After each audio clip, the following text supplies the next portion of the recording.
Hello and welcome to Ferris Sports Update, our first episode of the 2023-2024 academic year. I'm Rob Bentley, and with us today here on the show we'll have Ferris State football, along with volleyball and women's soccer. The three teams combined to go 6-1 this past weekend. We'll start first with Bulldog football, joined by assistant coach Sam Parker. And Coach, welcome to the show. Rob, thank you for having me. Always a surreal experience to be here. I just realized driving over here, it's been 10 years since I was in this program. So if you would have asked me then, I'd be on the other side of the camera versus here. So a lot of fun.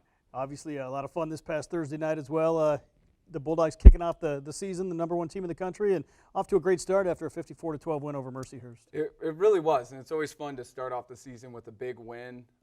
It was a really good, crisp camp, and the guys came out and were really locked in, and it was just fun because we got to play a lot of guys.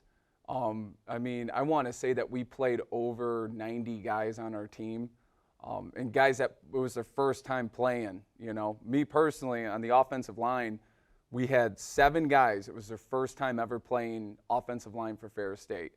And of those guys, 5 of them, it was their first time ever suiting up. So it was a lot of fun to see these guys have like jitters and worries about a home opener like that. And to execute the way we did, it was really tremendous. It was a really great start to the season.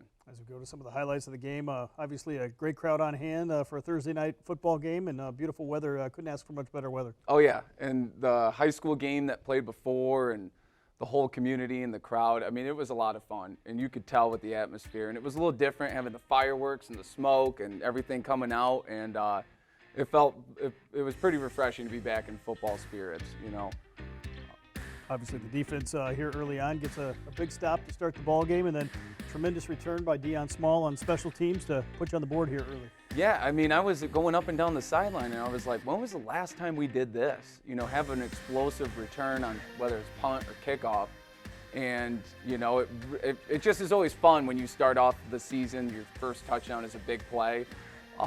Guys are going crazy out there. And to be honest with you, Zach Ahern, who was playing quarterback for us last year, had a huge block on that one to get him into the end zone. Obviously, Mercyhurst comes right back, though. Big score here from a good wide receiver. They had a great nucleus of guys coming back from last year. You know what? And they struggled last year, but they brought it to us. I'll be honest with you. You can see them getting the fumble here. They had a couple of big plays, and they made it a dogfight early on. And, our staff was pretty impressed with how hard those guys played. Into the end zone here is Carson Golker kind of picking up right where he left off last year. Yeah, isn't that way too familiar? Like his quest to break like 120 rushing touchdowns in his career. He's gotten a little bit heavier and faster too, which if you can do that, it's a good thing. Mercyhurst scores right here, and still a ball game here in the first quarter. Unfortunately, you didn't have football a whole lot offensively here in the second quarter. No, we didn't. I think our time of possession was as low as we've had in a long time.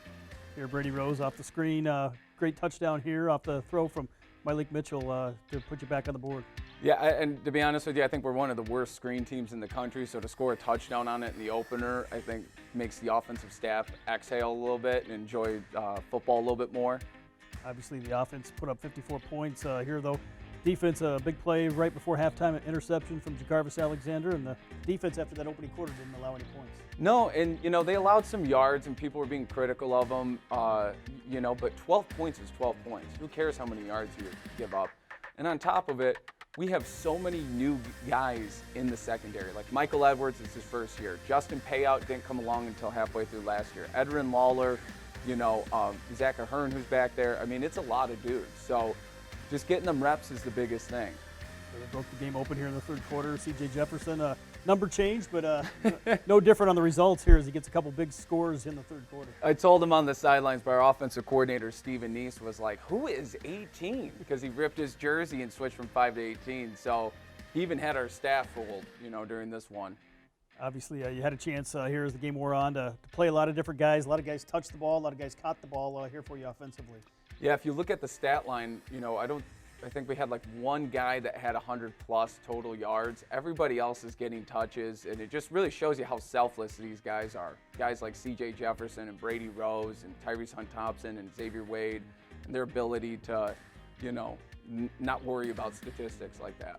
How valuable is it to get a lot of these guys like Trinidad Chambliss right here? A lot of reps in the second half. Oh, it was awesome. Minus the spin, or the spin and the dance here. That served Dion some extra workouts for doing that one. But Trinidad and Carson Gulker and Malik Mitchell.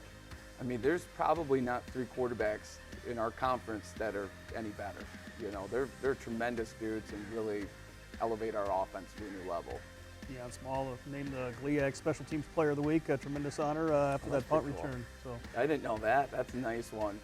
I don't know. Marcus probably won it last year, but I mean, to get that touchdown and start the season off right, it was pretty amazing. Obviously, week 1 behind you now after a big win, and you turn your attention to week 2, and schedule only gets tougher from here on out. Another potential playoff opponent in Ashland here on Saturday night. Yeah, and they played last weekend against IUP, who's a top 25 team, and then we get to face them this week. So, they're tough. They're good. We're watching the tape like we always do and know that they're going to be giving it their all. But we're kind of excited because as you travel, a little bit less people that are coming with you. The travel party shrinks. The sidelines get a little bit more open and you can breathe a little bit. And we're kind of excited to, like last week, okay, let's play a lot of guys. This week, okay, let's see who can play and play their best football. Up front, we play 10 offensive linemen a game, and we're going to intend on doing that next week against Ashland. And the more that we can do that and get guys rolling, the better our squad's going to be. Obviously, Ashland, you've been there before. A tough place to play on the road, and they expect to have a great crowd here in their home opener. Absolutely, and it's an awesome environment. It's a crazy environment. A lot of fans. When you go down there, the intensity increases. It's a real quality football matchup every time that we've played them. I mean, since back to I guess my playing days since 2012, but it's always been a dogfight and a really physical one. Obviously, I know for your guys, the big picture, you're taking it really kind of one game at a time, and you've got to have that one game at a time type mentality. Absolutely, and the big boys up front, like Jarvis Wyndham, Bryce George, Lawrence Attar, the Anderson twins, Travis Miracle, these guys bring a lunch pail every day, and any day is no exception. Like Labor Day, I was coming into the office to break down tape, and they were in there lifting weights, and I was shocked, seeing Dane Arnett and Chimdindu Obi and all these guys, pumping iron on Labor Day. I'm like, gosh, man, what am I doing? I got to pick up my stuff now. So we're excited to get down there and face a fresh opponent. For your offensive line, how valuable was that experience last year for a lot of those guys to get a lot of playing time coming back into this year? You know what?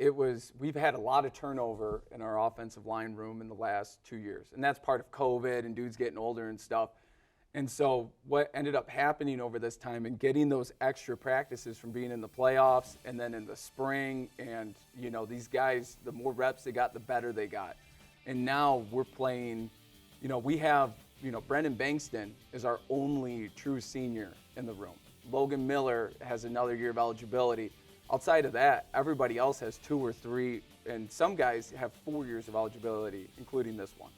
Well, Coach, thanks for the time. Congrats on the win, and best of luck at Ashland Saturday night. Really appreciate it, Rob. Thank you. We'll be back with more Ferris Sports Update right after this.